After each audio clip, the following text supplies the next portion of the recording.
All through history, when a woman broke the rules of love, the punishment wasn't just personal, it was political, violent, and often fatal. Her body became proof of betrayal, not just of a man, but of religion, law, and the power held by kings and husbands. Adultery wasn't just called sin, it was called treason. And for that, women were punished in ways meant to leave a permanent message burned into the minds of everyone watching. These weren't outbursts of anger.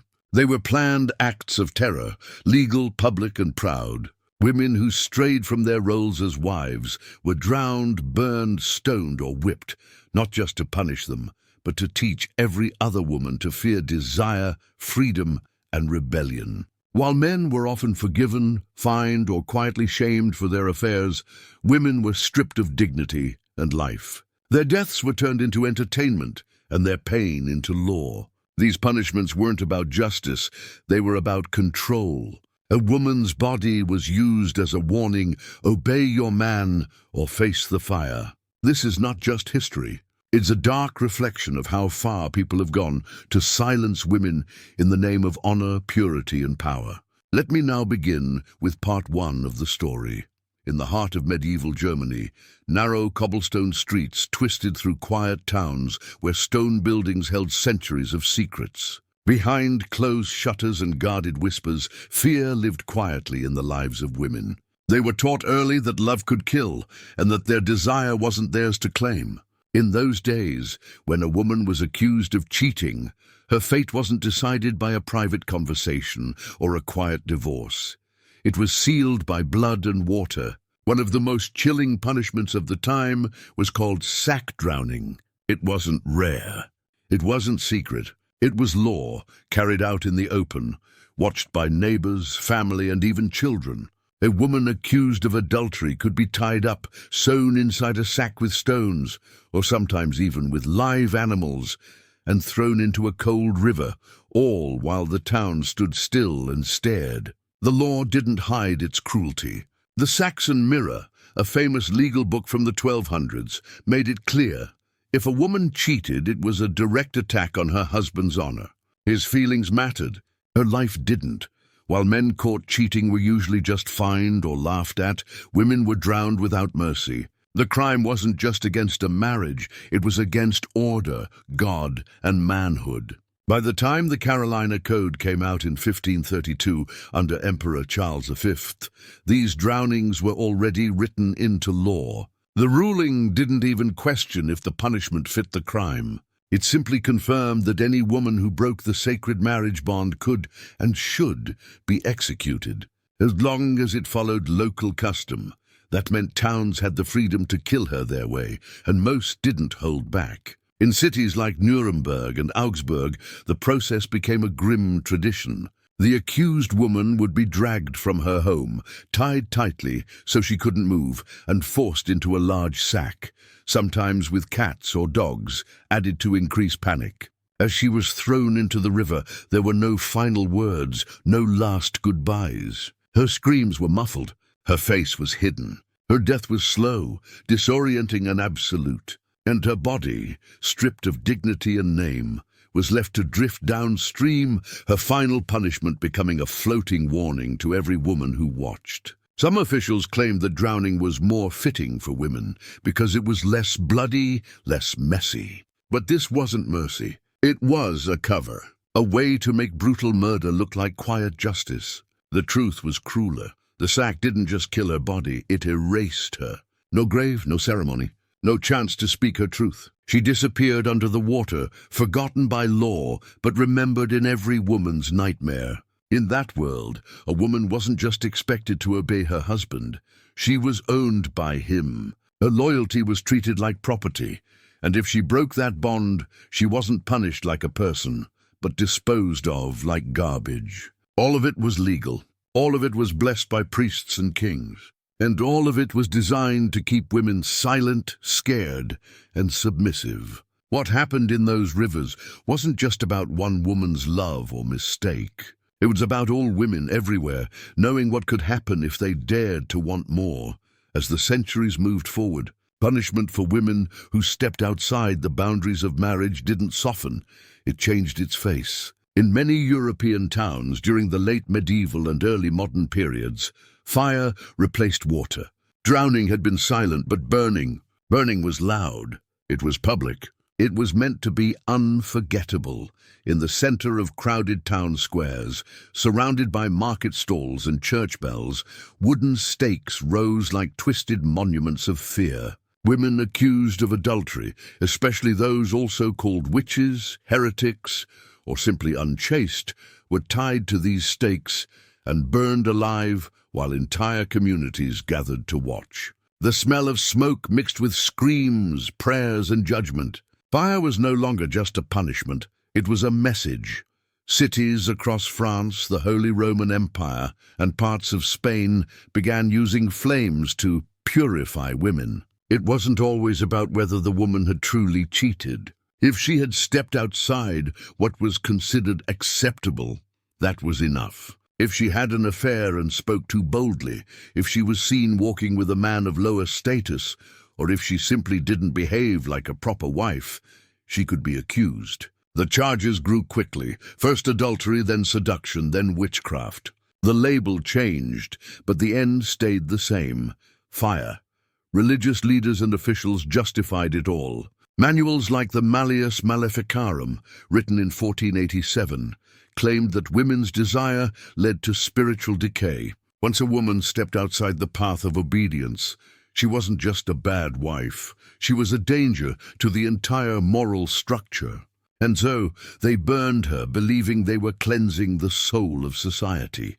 Executions happened on market days, when the most people would be around to witness. The woman would be dressed in plain clothes, tied to a stake, with dry wood stacked around her feet. Town criers read the accusations out loud. Priests gave sermons. The crowd waited, eyes locked on the trembling figure in the middle of the square. Then the fire was lit. Her death was slow. First the fire ate away at her legs, then her belly, then her chest. If the executioner was feeling merciful, a rare thing, he might strangle her first. Or he might use wet wood, so the smoke would choke her before the flames did. But often there was no mercy. The crowd would shout, cheer, or cry, and her voice, if it rose above the crackle, was usually drowned out. What made it worse was that her body didn't even belong to her in death. It was the towns, the churches, the states.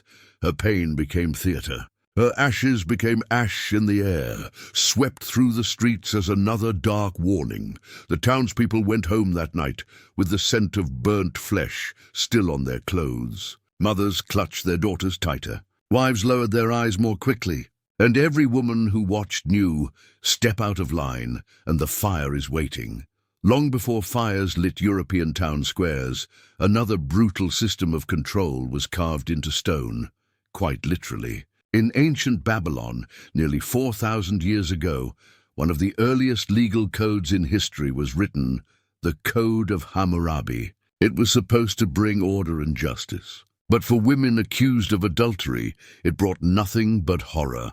According to this code, if a married woman was caught lying with another man, there was no trial in the way we understand it today. The punishment was already set in stone: death. Sometimes by drowning, sometimes by stoning. The law didn't look for understanding or ask why. It didn't care about consent, coercion, or even if the husband had been unfaithful himself. The only thing that mattered was that a woman had crossed a line drawn by men and that she had to pay for it. Law 129 was clear. Both the woman and her lover were to be tied and thrown into water.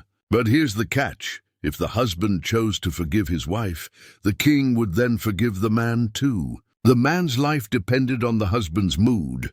The woman's life, always hanging by a thread. Mercy, if it came from the same hand that claimed to own her. But drowning wasn't always the go-to punishment.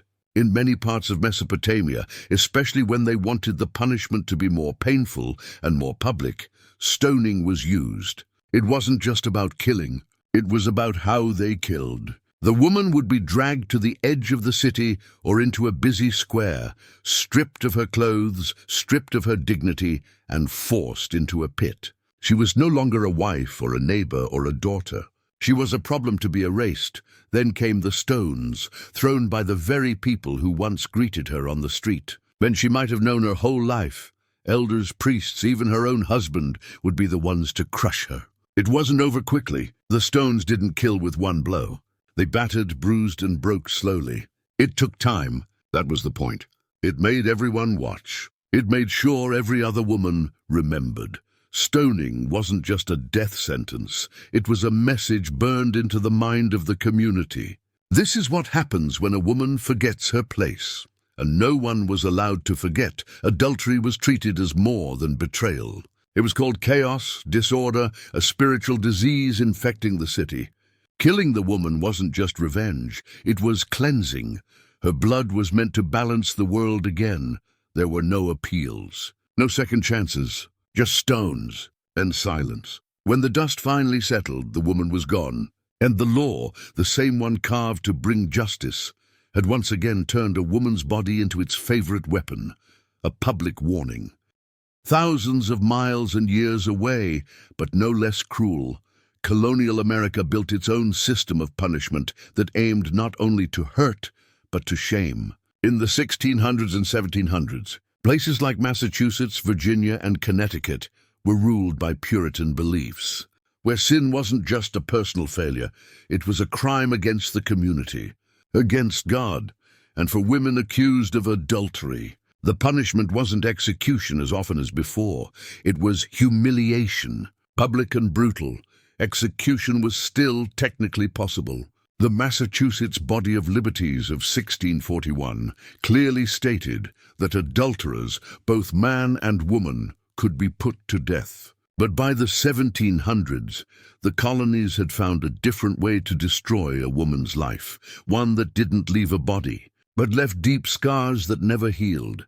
It started with the flogging post. If a woman was found guilty of cheating, especially if she became pregnant outside of marriage, she would be dragged before her neighbors, her church, and even her family. She was tied to a wooden post in the middle of town and whipped across the back, 39 lashes cutting into her skin while the people she lived among watched. The message was clear. Her pain was for their lesson, but it didn't end there. After the flogging, she was locked into the pillory, a wooden device that held her head and hands in place. She stood there exposed sometimes for hours. People walked by and spat at her, hurled insults, threw trash, even rocks. Children laughed. Men sneered. Women looked away. Her shame wasn't just her own anymore. It was a show. Even after the public punishment was over, the shame followed her like a shadow. In some cases, she was forced to wear a scarlet letter A sewn into her dress, marking her forever as an adulteress. This wasn't just fiction, it happened long before Hawthorne wrote his famous novel. The letter was her new identity, a scar stitched into her daily life. Colonial judges believed these punishments were merciful compared to death. But mercy wasn't what they gave. They stripped a woman of her social life, her safety, her identity. In those tight-knit Puritan towns, where everyone knew everyone else, public shame could destroy a person just as surely as fire or water. And it was designed to dot diaries from the time speak of these punishments as casually as if they were talking about the weather. A woman was whipped for fornication today, one entry might read, like noting a broken fence or a lost cow. This was normal, accepted, expected. Her body became a canvas for law and religion to write their warnings. Every lash, every jeer, every insult was meant to remind every other woman to obey, to stay small, to stay silent. And still, these were not acts of blind hatred. They were cold, structured, and approved by courts, churches, and husbands alike. Just like in Babylon, just like in Europe, the goal was the same: control.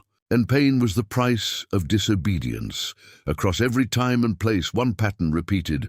When a woman was accused of adultery, her body stopped being her own. It became a symbol, a warning, a thing to be judged, punished, and displayed. And behind every punishment, whether it was drowning, burning, stoning, or whipping, there was the same force at work: fear. Not just fear of women's desire, but fear of what might happen if women ever stopped obeying. The husbands, priests, judges, and kings who created these laws didn't just want to punish a single woman for stepping out of line. They wanted to teach all women that their freedom came at a price. They turned the idea of love into a trap, a cage where a woman's loyalty wasn't just expected, it was demanded. And if she failed, they made sure everyone saw the consequences. Each method of punishment had its own cruelty. Drowning stripped her of voice and dignity. Burning turned her into smoke before she could even beg. Stoning forced her community to kill her with their own hands. And public flogging humiliated her so deeply that she might never walk freely again. But all of them had one thing in common. They erased her. She wasn't remembered for her thoughts, her kindness, or her pain. She was remembered only as a warning. No trial by jury, no fair defense. Just accusation, judgment, and punishment carried out in front of crowds who were told this was justice. It's important to understand that many of these acts weren't the result of mobs or spontaneous anger. They were carried out with full approval of governments and religious leaders. The same people who claimed to protect order and virtue also built systems that destroyed women with full knowledge and intent. They called it morality, but in truth it was fear clothed in law, and while the methods changed over time, the message stayed the same. A woman who didn't follow the rules was dangerous. Her desire, her choices, her voice, it all had to be controlled. Because if she were allowed to choose for herself, the structure of power might crack. And those in charge couldn't allow that, so they didn't just punish her. They made an example of her, and generations of women lived with that weight. They were taught not just to avoid adultery, but to fear even the appearance of independence, to hide their thoughts, to stay silent about what they wanted, because they knew what history had done to the women who didn't. These were not just moments of cruelty. They were a legacy. Even in societies that claimed to have advanced, the same old patterns lingered, just wrapped in different clothes. The tools changed from ropes and stakes to laws and social shame, but the goal remained, to keep women afraid of stepping outside the lines drawn by men. The punishments became quieter, less bloody, but just as damaging. In many parts of the world, especially during the 18th and 19th centuries, women were no longer burned or drowned, but they were still publicly destroyed. Their names were dragged through courts, their families ruined, their children taken away, and their bodies locked up, not in sacks, but in prisons or asylums. If a woman expressed desire outside of her marriage, or worse, if she acted on it, she could be declared morally insane. Doctors, mostly men, wrote long reports about women's unnatural passions. These women were sent to mental hospitals where they could be kept in silence for years, sometimes forever. Their cure was isolation, medication, forced labor, and sometimes even physical abuse. They didn't burn her at the stake anymore. They burned her identity. In England and parts of Europe, women accused of adultery could be taken to court by their husbands in highly public trials. The press covered every detail, painting the woman as a villain. The man was pitied, seen as the betrayed one. The woman, she was slandered in newspapers, gossiped about in tea rooms, and often abandoned by everyone she knew. Her crime wasn't just personal betrayal. It was a public scandal. Even worse, the double standard became louder. A man could cheat, father children outside his marriage, and still return to his home and status. But a woman, even if wrongly accused, would carry the mark forever. She would lose her children, her home, her name. Society called it justice, but in truth, it was punishment for daring to want something for herself. And let's not forget the way religion was still used to justify it all. Clergymen preached about the fallen woman, warning girls to stay pure or face ruin. A woman's worth was tied entirely to her loyalty, her silence. If she failed, they said, it was because she had given in to temptation. The fault was always hers. These were not ancient times. These were the lives of women just a few generations ago. Their stories were whispered in families, hidden in shame, or completely forgotten. But their pain was real, and their punishment no less cruel than the flames or stones of earlier centuries. Again and again, history showed the same lesson. A woman's love was never truly hers. If she gave it to the wrong person or in the wrong way, the world turned against her. And it was never just about her alone. It was about keeping all women in place, because one woman's freedom was seen as a threat to every man's control. As time passed and the world marched into the modern age, people liked to believe they had moved beyond these brutal punishments. Laws were rewritten, public executions faded into the past, but the same dark ideas still lived on, just more quietly, more politely, hidden behind legal papers, social rules, and cold stares. Even in the 20th century, women were still being punished for stepping outside of what society expected. In many countries, if a woman cheated, or even if she was just suspected of being unfaithful, she could lose everything.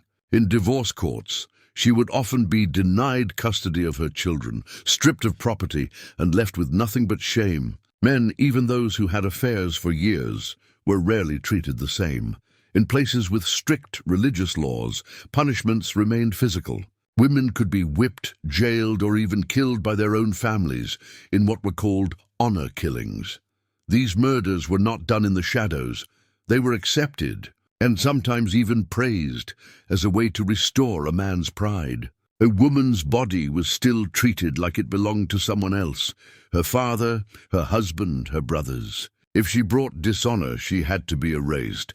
Even in the most modern societies, the punishment just shifted to social destruction. A woman caught in an affair would be called names, dragged through media, and made a joke in television shows or online gossip.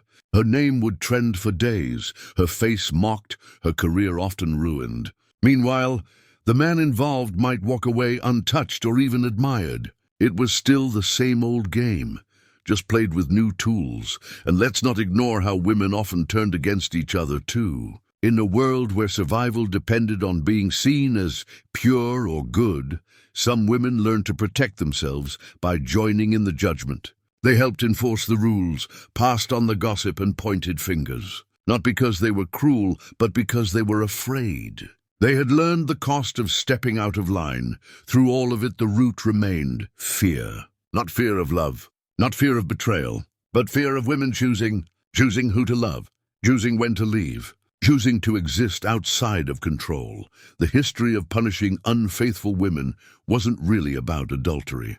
It was about power, about keeping women small, scared, and silent, about sending a message from kings to husbands, from churches to courts.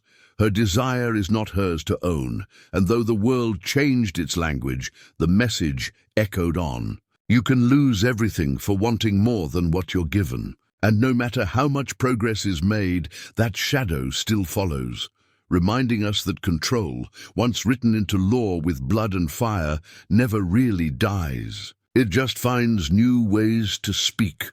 Looking back across the centuries, one truth becomes painfully clear. Women were never just punished for betrayal. They were punished for wanting, for choosing, for stepping beyond the role assigned to them. Behind every execution, every lash, every public shaming, was a society trying to protect itself, not from sin, but from change. In every corner of the world, men in power, husbands, kings, priests, judges, used fear as their weapon. They built rules dressed in morality, wrapped in religion, and enforced through pain. And they always called it justice. But it wasn't justice. It was control. It was fear dressed as law. And the saddest part, it worked. Generations of women grew up watching these punishments, hearing these stories, and learning the lesson early. Your love can cost you your life. Your body is not truly yours. Your choices will be used against you. Even if you are innocent, even if you are kind, even if you are loyal, if a man says you're guilty, the world will believe him first. These stories weren't just history. They became warnings passed down in silence. Mothers told their daughters without saying the words. They taught them to be careful, to be obedient, to be afraid, because the punishment didn't always need to be carried out anymore.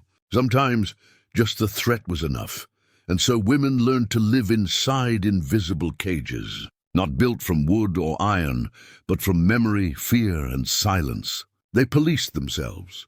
They covered up their pain. They apologized for wanting more. And that was the most lasting punishment of all. Not death, but the slow erasure of confidence, of self, of freedom. But now, as we look at these stories, we must ask a deeper question. Not just what happened, but why did it keep happening? Why were societies so terrified of a woman's freedom, her desire, her voice? Maybe because deep down they knew the truth. A woman who chooses for herself is powerful.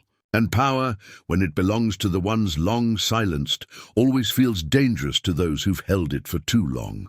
So when we hear these stories, we should feel the pain, but also the strength. These women suffered, yes. Many were forgotten, but some were remembered. And every time we say their names, every time we uncover the truth, we pull back the curtain just a little more, because real justice doesn't come from fear. It comes from truth, from courage, and from never again letting silence win. Let history be known, not just for what it did, but for what we refuse to allow ever again.